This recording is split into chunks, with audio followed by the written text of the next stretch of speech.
Have you ever noticed how people who say they're escaping America end up posting videos about how much they miss it? This woman moved to Costa Rica because she was scared of what's happening politically in the United States. You know, she didn't like too much freedom, too many flags, or too many people thinking for themselves. So what does she do? She packs her bags and moves to a third world country where she doesn't know the language, doesn't have a job, and doesn't know anyone. And shocker, life's a little tougher when your biggest decision isn't almond milk or oat milk, it's where your next paycheck is going to come from. She admits she left behind resources and privilege. She grew up going to private schools, took luxury vacations, and ate brunch at the Four Seasons on Sunday, and now she's shocked that Costa Rica doesn't have a Starbucks on every corner. Let's listen to her in her own words. If you're an American who is considering leaving the country to move somewhere else, make sure that the location you choose isn't based off of fear and lack mentality.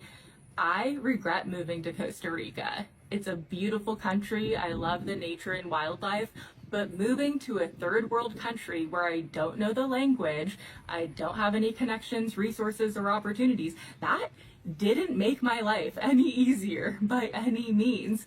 I was just so scared of what's going on in America politically that I was in fight or flight. I was like, how am I going to afford to survive? Like, how am I going to find a place to live? Like, I was freaking out. And then I came here and made my life so much harder. And now I'm trying to go back and I just like wish I didn't leave in the first place.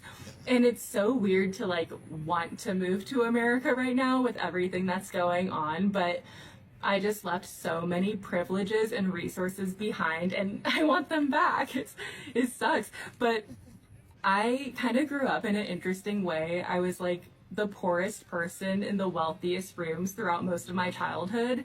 I was extremely wealthy till I was like age 6. I had this beautiful waterfront mansion with a private beach and pool. And then my parents got divorced and I ended up with a parent who didn't have money.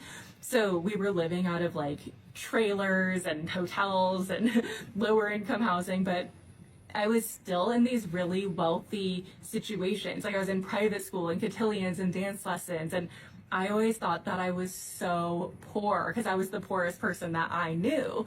And all of my friends had like millionaire and billionaire parents. Now that I've traveled, I've seen like real poverty and I'm like, oh, I wasn't poor.